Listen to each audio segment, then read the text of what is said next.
strategy. And the next rule is make friends with people who want the best for you.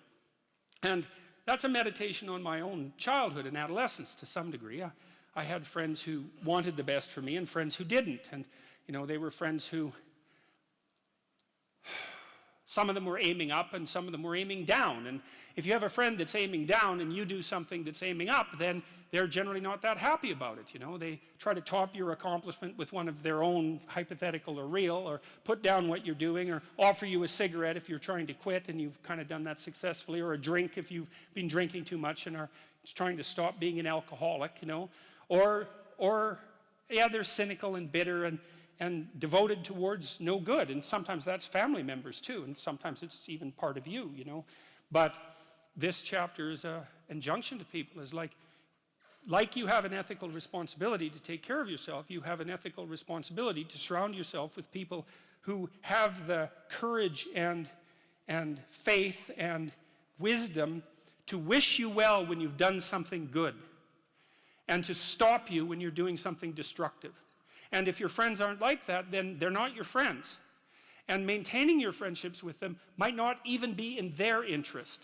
And so it's a tricky argument to make, because I'm not saying, you know, whenever anyone's in trouble, you should, you know, push them into a ditch and then give them a couple of kicks. That's not the idea.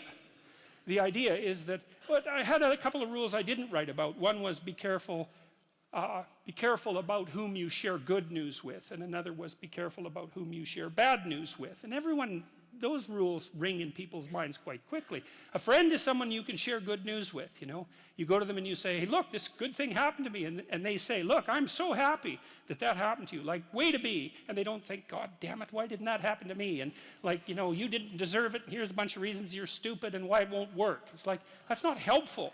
And so I would say, like, if people are, you know what, the other thing people are doing, if they're trying to drag you down, let's say, is they're trying to see if you'll put up with it. Because they have this idea that maybe life isn't worth living and things aren't good, and that if they can besmirch, let's say, to use an archaic term, something that's pristine and good, then they demonstrate to themselves that there is no true ideal and that there's no necessary reason to be responsible and to strive forward. And so they use you as a test case. You know, I'll just push you down into the low lobster bin and see how you respond. And if you put up with it, then yeah, my cynicism is fully justified. And so, well, that's chapter 3. And it's a painful chapter because it also details the suicide of one of my friends, which occurred over a very long period of time. Not the actual suicide, but all the prodroma to it. And so, and it's a contentious chapter.